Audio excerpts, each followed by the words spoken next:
The city of Marangar bustled with its usual chaos, street vendors bargaining, children darting between rickshaws, the clatter of pots from roadside stalls. Amid the noise, Amara, a young woman of 20, walked silently with her school bag slung over her shoulder. She was quiet, almost invisible in the crowd, yet there was something unmissable about her, her eyes. They were not simply beautiful. They carried a light, a depth that spoke of resilience. Anyone who looked closely could see the spark of unbroken hope, though her life had given her every reason to lose it. Amara lived with her grandmother in a crumbling house at the edge of the city. Her parents had died when she was 10 in a tragic accident. Since then, poverty had been her companion, loneliness her shadow. Her grandmother, though loving, was too weak to provide. Amara studied during the day and stitched clothes at night to keep food on the table. Despite her struggles, she never let go of her dream, to become a teacher. She believed that education was the only bridge from despair to possibility.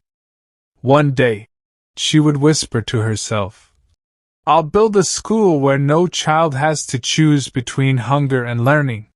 One evening, as Amara walked home from her evening classes, she noticed a boy sitting by the roadside, his clothes dusty, his eyes hollow with hunger. A half-broken slate rested in his lap, filled with shaky letters. "Why aren't you in school?" Amara asked softly. The boy looked up, startled. "School? I used to go, but Abba lost his job. I sell flowers now." Amara's chest tightened. She knew that ache too well, the ache of watching dreams slip away. Without hesitation, she sat beside him and began correcting his letters on the slate. For an hour, she taught him as the sun dipped low, her own hunger forgotten. When she finally left, the boy smiled shyly. "Didi, when you teach, I understand. It feels like there's light in your eyes." Her heart trembled at his words. Light. Could she really carry light in a world so dim? At home, her grandmother noticed her distracted gaze. "What troubles you, Amara?" Amara hesitated. "Nanny, there are so many children who want to learn but can't. I want to help them. Even if it's just under a tree, I want to teach." Her grandmother sighed, stroking her hand. "Your heart is kind, Beta. But kindness doesn't fill stomachs. Be careful. Dreams can be heavy when shoulders are already burdened." Amara nodded, but that night she couldn't sleep. The boy's words replayed in her mind. "It feels like there's light in your eyes." Maybe that light wasn't just for her. Maybe it was meant to guide others. The very next day, Amara gathered 5 children from her neighborhood, the flower seller, a sweeper's daughter, 2 ragpickers, and the laundry boy. With chalk and a piece of discarded cardboard, she began teaching them the alphabet under a banyan tree. Passers-by laughed. Some mocked. Others shook their heads. But the children's eyes lit up as letters turned into words, words into sentences. Within weeks, more children joined. 10, then 15. They brought slates, broken pencils, scraps of paper. Amara's tiny classroom grew noisier, brighter, fuller. Yet, challenges multiplied too. Some parents pulled their children away, saying education was useless when stomachs were empty. Others feared losing their little earners. Still, Amara persisted, her voice steady, her eyes glowing with faith. One afternoon, as she taught multiplication tables, a man stormed toward the group. It was Ralph, father of one of the boys. "Stop this nonsense!" he shouted, yanking his son's arm. "We need him at work, not wasting time here." Amara stood, trembling but firm. "Uncle, please. Education will give him a better future." Ralph's eyes blazed. "Future? What future? Can books put food on our table tonight? Can they pay the rent?" Amara's lips quivered. She had no answer. She knew the cruel truth. Hunger was louder than hope. As Ralph dragged his son away, the other children watched silently, fear clouding their faces. That night, Amara wept into her pillow. For the first time, doubt darkened her eyes. Was she selfish to ask hungry families to invest in dreams that might never feed them? The next morning, the flower seller boy appeared at her door, clutching a crumpled flower. "Didi, don't stop teaching. Yesterday I read the board in the market by myself." Abba smiled. "He said maybe one day I can get a better job." Amara's tears fell as she hugged the child. The flame in her heart flickered back to life.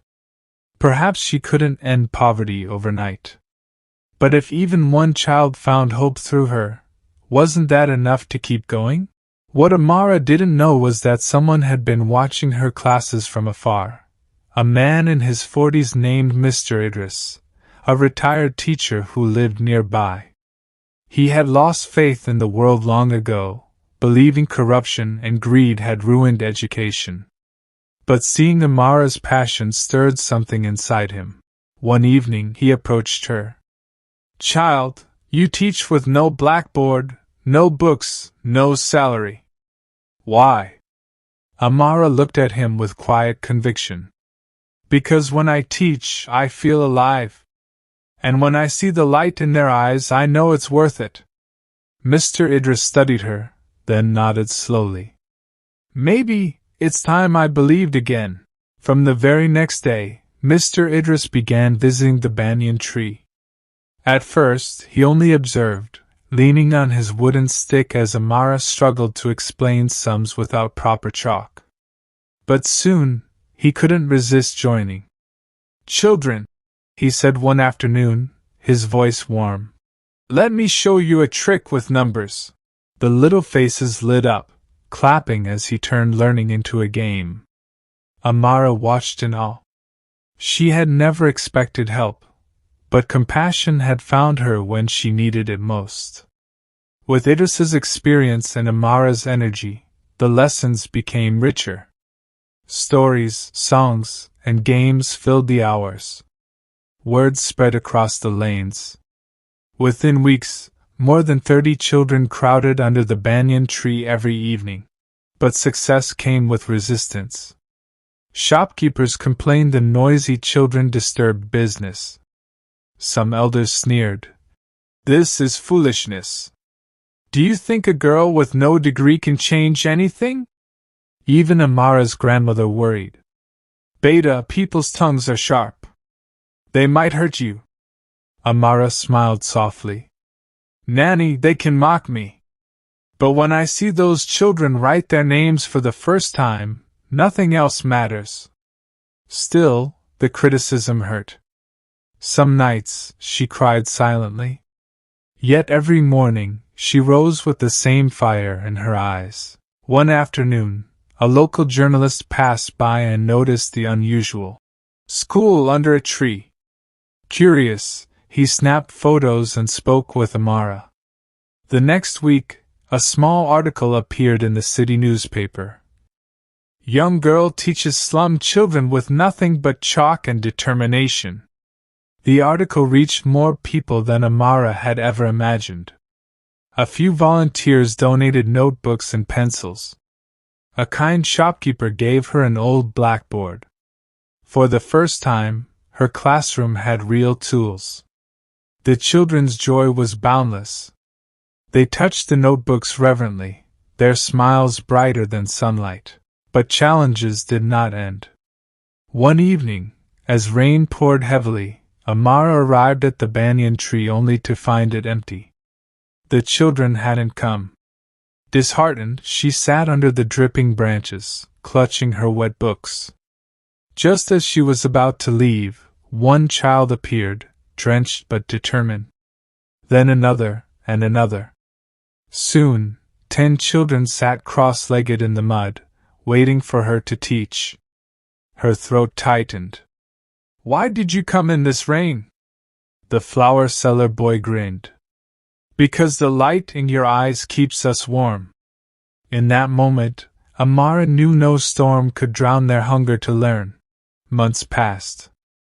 Amara's tree school became a landmark in Marangar. Passers-by often paused to watch the children recite poems or solve sums with pride. Some donated snacks, others dropped coins. But the real turning point came when the district education officer, Mr. Rahman, visited after hearing of her work. He stood watching quietly as Amara guided the children through a story. Then he said, "Young lady, your passion is rare. But why not make it official? Apply for community school funding. With support, you could have a proper building." Amara's heart raced. A real school? Her lifelong dream? But fear whispered too, what if I fail? What if they laugh at me? That night, she told her grandmother, who pressed her hands gently. "Beta, you already light up lives with nothing. Imagine what you could do with support. Don't fear. Fear kills dreams before poverty does." Encouraged, Amara applied. Weeks later, approval arrived. The government allotted a small plot of land and basic funds. With Idris's guidance and help from volunteers, a modest one-room school rose where the banyan tree once stood. On the opening day, children came dressed in clean clothes, carrying shiny new slates.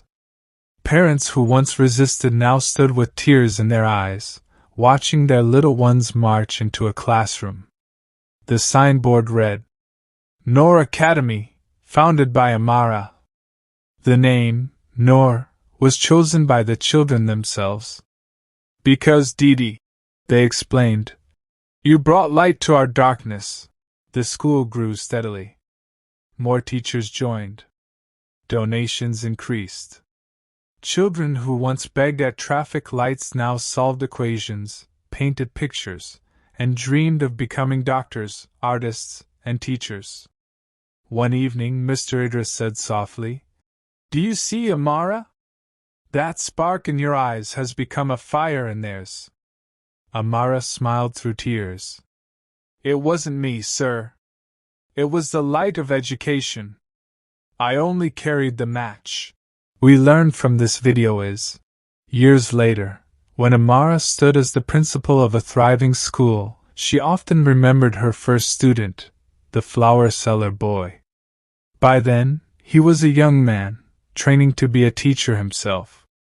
He once told her, "Didi, when you first sat beside me on the roadside, I thought you gave me knowledge.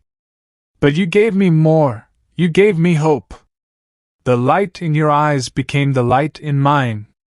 And so, the flame passed on, from one heart to another, proving that true change begins not with wealth or power, but with the courage to carry light even in the darkest times.